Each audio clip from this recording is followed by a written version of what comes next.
होली की आत्मा। बचपन से शहर में रहने वाला मनोज इस साल होली की छुट्टियों में अपने गांव दुर्गापुर वापस आता है, जहां उसे देख पूरा गांव खुशी से झूम उठता है। जब गया था तब इतना सा था और अब देखो कितना बड़ा हो गया है। हाँ सरपंच जी, जब मैं गया था तब आप भी बहुत जवान थे और अब देखो कितने बूढ़े हो गए हैं आप। चलो चलो, बढ़िया है। बच्चा घर वापस आ गया। इसी खुशी में आज रात पार्टी होगी। क्या बात है, गांव में भी पार्टियां होने लगी। वैसे अगर पार्टी की बात है तो आज क्यों सीधा होली पार्टी करते हैं। होली पार्टी की बात सुन चहल पहल में अचानक सन्नाटा छा जाता है, जिसे देख मनोज को कुछ अजीब लगता है, लेकिन तभी सरपंच बात पलट देता है। अब बहुत देर हो गई, चलो सब अपने घर चलो, पार्टी के बारे में कल सोचेंगे। मनोज भी मम्मी पापा के साथ घर आ जाता है, पर होली पार्टी और उस पर पूरे गांव की खामोशी वाली बात अभी तक उसके जहन से निकलती नहीं। पापा, होली पार्टी की बात पर सब चुप क्यों हो गए थे? अरे होगी उनकी कोई अपनी बात। मुझे गांव की पंचायत ही थोड़ी पता है। थक गया हूँ, चलो सो जाते हैं, कल बात करते हैं। पापा की बात मानते हुए मनोज भी सोने चला जाता है। आज तो छुपा लिया, लेकिन हफ्ते बाद जब होली का दिन आएगा तब इसे कैसे रोकोगे?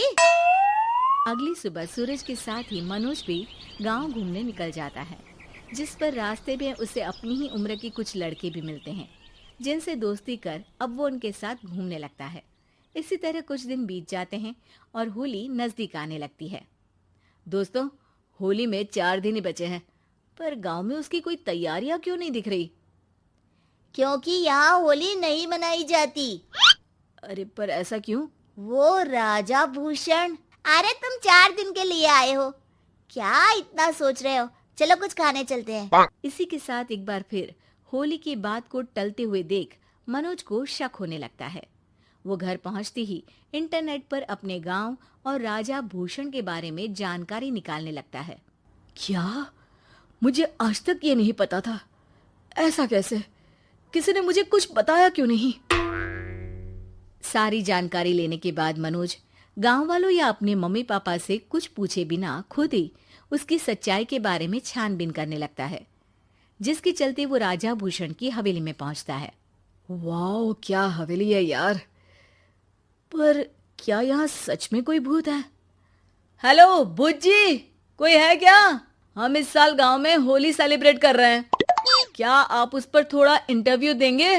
मनोज के ऐसा बोलते ही गांव में तूफान उठ जाता है और हवेली में रखी सारी चीजें हिलने लगती है। एक अदृश्य शक्ति मनोज को धक्का देकर हवेली से बाहर निकाल दरवाजा बंद कर लेती है। ये सब देख मनोज हैरान रह जाता है। क्या अभी मुझे हवा ने धक्का देकर बाहर निकाल दिया?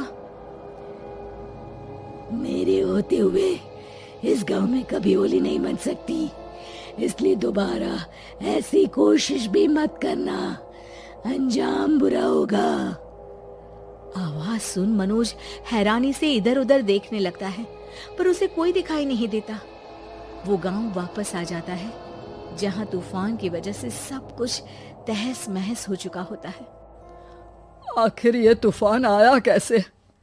ना ऐसा कोई मौसम था और ना ही हमने होली का त्योहार मनाने की बात की थी।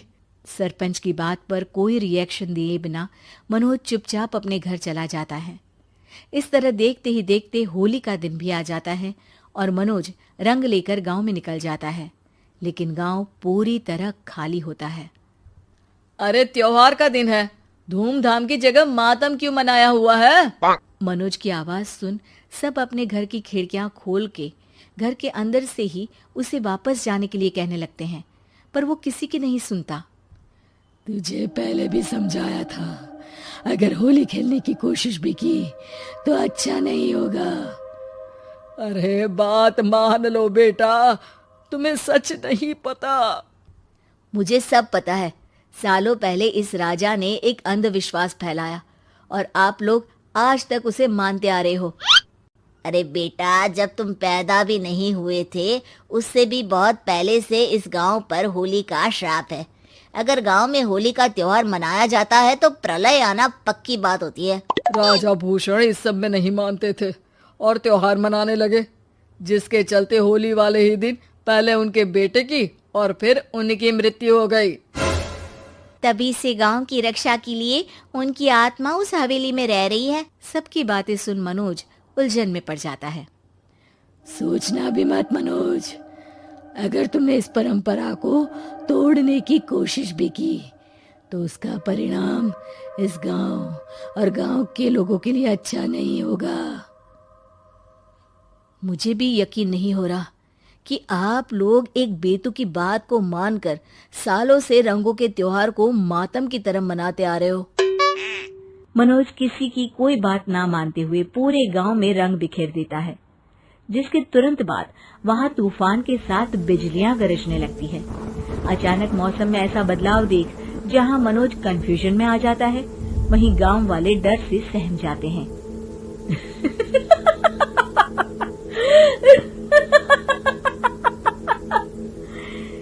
इस लड़के ने हमारे जैसे सिर्फ अपने स्वार्थ के लिए नहीं बल्कि पूरे गांव की खुशियों के लिए यहाँ होली मनाई है, जिस वजह से अब इस गांव पर होली का श्राप टूटता है। ऐसा बोलकर राजा का भूत वहां से गायब हो जाता है, जिसके बाद गांव के लोग धूमधाम से होली मनाते हैं। खुशियों के रंग गांव में बिखरे ही होते हैं कि अगली सुबह अचानक मनोज कहीं गायब हो जाता है और एक बार फिर गांव में होली का नया राज शुरू हो जाता है।